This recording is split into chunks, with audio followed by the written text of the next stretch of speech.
Today marks the 77th anniversary of the attack on Pearl Harbor, marking the beginning of the U.S. involvement, of course, in World War II. On this date in 1941, Japanese forces launched airstrikes against our naval base in Hawaii, sinking 5 battleships and badly damaging 3 more. More than 2,300 Americans were killed in that attack, most of them on the USS Arizona.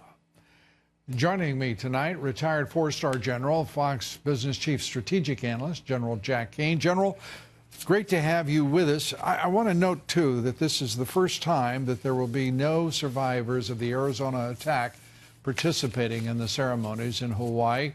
It's an extraordinary part of our history and one that too often is simply forgotten. Your thoughts?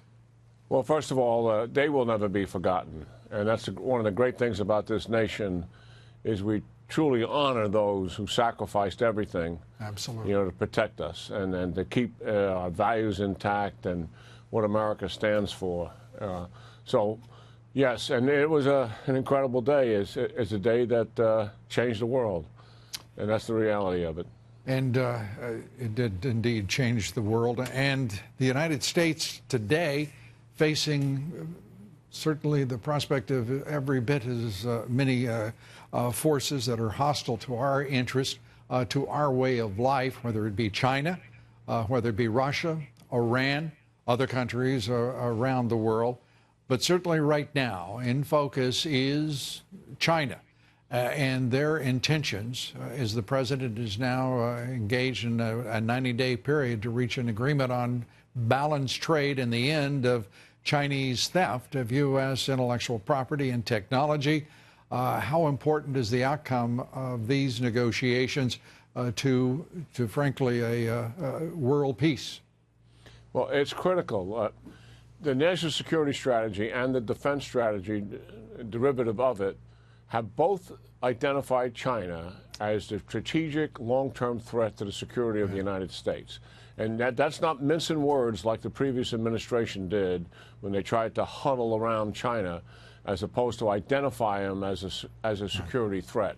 And what this administration is attempting to do is push back, and this needs to be done, on China's economic warfare, which is what you're identifying here, with the imbalance in trade, intellectual property being stolen, and intellectual property being transferred as a result of business deals in China. And then the militarism, which is a serious threat to our allies in the South China Sea and the East China Sea.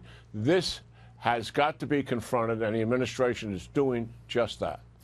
And at this juncture, the role of Russia, President Putin threatening to begin producing new missiles should the United States take the opportunity of withdrawing from the treaty with Russia to do so.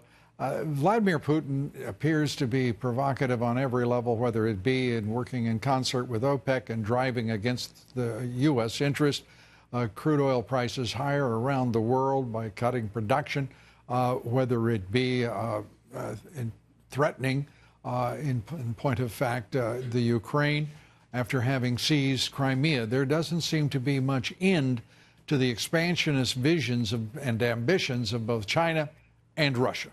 Yes, and Putin is very aggressive. He's a thug and a killer, as we all know, but he's also a geopolitical strategist, and he's constantly testing the thresholds out there to determine if there's going to be any consequential opposition to what he's doing. And that's what's happening in the Kerch Strait just recently, with blocking the Ukrainian warships, because he's trying to tie up Ukraine economically from their ports coming out of north of the Kerch Straits. And he's continuously intimidating and coercing our Eastern European allies, most of whom are part of NATO. And clearly what he's done in Syria and propping up the Assad regime and a genocide that they're committing is very significant. Again, though, this administration has chosen not to give him a pass, as the previous one has done, and has chosen to take Putin on, and we are moving in the right direction. I eventually going to see, I think, some U.S. warships in the Black Sea. We flew over Ukraine just recently to demonstrate to them that we have an open skies treaty. We're going to fly where we want to fly. And even that intimidates Russia. That is something that Putin clearly understands. The countervailing issue, though, of aggression on the part of Russia in this hemisphere, the expansion of Chinese influence, and I'm talking about material influence, military influence in this hemisphere, whether it be Venezuela, whether it be Panama, Central America, and at the same time, Iran. To be, a featured port of call will be Caracas for the Iranian, the first Iranian warship to visit this hemisphere. We're under assault through the Monroe Doctrine is under assault.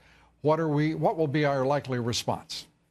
Well, the good news is that this administration has identified all of these global security challenges that the United States are facing. And believe me, they're on a scale that we haven't seen since the heart of the Cold War.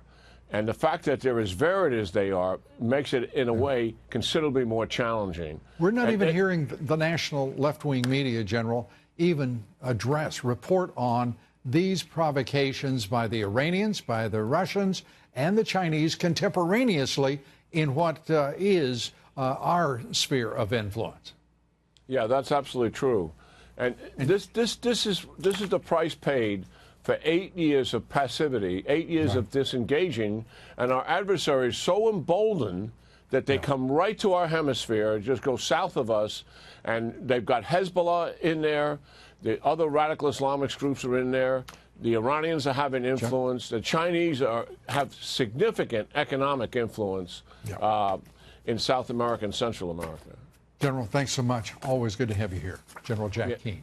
Yeah, good talking to you, Lou.